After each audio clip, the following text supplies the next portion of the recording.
সিরিয়ার অন্তর্বর্তী সরকারের প্রেসিডেন্ট হিসেবে মনোনীত হয়েছেন আহমেদ আল সারা। তিনি দেশটির সাবেক প্রেসিডেন্ট বাশার আল আসাদকে ক্ষমতা থেকে উৎখাতের অন্যতম প্রধান নেতা ছিলেন। নতুন সরকার পরিচালনার জন্য তাকে মন্ত্রিসভা গঠনের দায়িত্ব দেওয়া হয়েছে। বুধবার অনুষ্ঠিত এক গুরুত্বপূর্ণ বৈঠকে সিরিয়ার বিদ্রোহী রাজনৈতিক দল ও সামরিক গোষ্ঠীর নেতারা সারাহকে অন্তর্বর্তী প্রেসিডেন্ট হিসেবে নির্বাচিত করেন। সিরীয় বিপ্লবের বিজয় নামের সেই বৈঠকে তিনি নিজেও উপস্থিত ছিলেন। সিরিয়ার রাষ্ট্রীয় বার্তা সংস্থা সানা এক প্রতিবেদনে জানিয়েছে, সারা আগামী নির্বাচনের আগ পর্যন্ত দেশের প্রেসিডেন্ট হিসেবে দায়িত্ব পালন করবেন। সেই সঙ্গে আন্তর্জাতিক অঙ্গনেও তিনি সিরিয়ার রাষ্ট্র ও সরকার প্রধান হিসেবে প্রতিনিধিত্ব করবেন।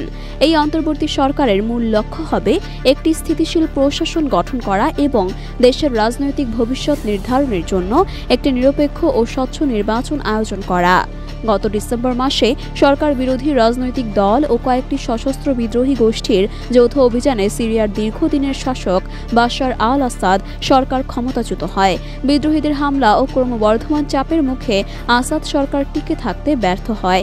পরবর্তীতে তিনি সপরিবারে দেশ ত্যাগ করে রাশিয়ায় রাজনৈতিক আশ্রয় গ্রহণ করেন। আহমেদ আল সারা এই অভিযানে গুরুত্বপূর্ণ ভূমিকা পালন করেন। তিনি বিদ্রোহী সংগঠন হায়াত তাহরির আল শামের প্রধান সংগঠক ও শীর্ষ সামরিক কমান্ডার ছিলেন। তার নেতৃত্বেই বিদ্রোহী গোষ্ঠীগুলো সিরিয়ার বিভিন্ন গুরুত্বপূর্ণ শহর ও সরকারি দফতর দখল করে নেয়। বাশার আল আসাদ সরকারের পতনের পর সিরিয়ার রাজনৈতিক অঙ্গনে নতুন সমীকরণ তৈরি হয়েছে। অন্তর্বর্তী সরকারের সামনে এখন অনেক বড় চ্যালেঞ্জ রয়েছে। দেশটির দীর্ঘদিনের গৃহযুদ্ধ, ধ্বংসপ্রাপ্ত অবকাঠামো, শরণার্থী সংকট এবং আন্তর্জাতিক সম্পর্ক পুনর্গঠনের মতো বিষয়গুলোতে সারার নেতৃত্বাধীন প্রশাসনকে কাজ করতে হবে। এদিকে সিরিয়ায় পরিবর্তনের এই পরিস্থিতি আন্তর্জাতিক মহলের নজর কেড়েছে। বেশ কয়েকটি পশ্চিমা দেশ সারাকে স্বাগত জানিয়েছে, তবে রাশিয়া ও ইরান পরিবর্তন নিয়ে এখনো আনুষ্ঠানিক প্রতিক্রিয়া জানায়নি। সিরিয়ার সাধারণ জনগণের মধ্যে এই পরিবর্তন নিয়ে মিশ্র প্রতিক্রিয়া দেখা যাচ্ছে।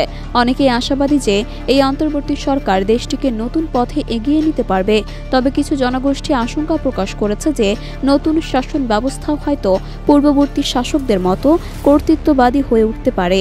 এই রাজনৈতিক পরিবর্তনের ফলে সিরিয়ার আন্তর্জাতিক সম্পর্কেও ব্যাপক প্রভাব পড়তে পারে। যুক্তরাষ্ট্র ও ইউরোপীয় ইউনিয়ন এই পরিবর্তনকে ইতিবাচকভাবে দেখছে, তবে তারা চাইছে যে নতুন সরকার যেন মানবাধিকার এবং গণতান্ত্রিক নীতিমালা অনুসরণ করে। অন্যদিকে রাশিয়া এবং ইরান, যারা আগে থেকে সিরিয়ার রাজনীতিতে প্রভাবশালী ছিল, তাদের অবস্থান এখনও স্পষ্ট নয়। তারা কিভাবে এই পরিবর্তনকে গ্রহণ করবে তা সময়ই বলে দেবে।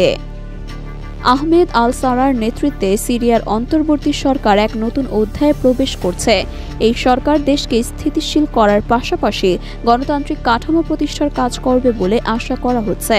তবে সিরিয়ার দীর্ঘদিনের সংঘাতময় পরিস্থিতি ও বহিরাগত শক্তির প্রভাবের কারণে দেশটির রাজনৈতিক ভবিষ্যৎ এখনও অনিশ্চিত রয়ে গেছে।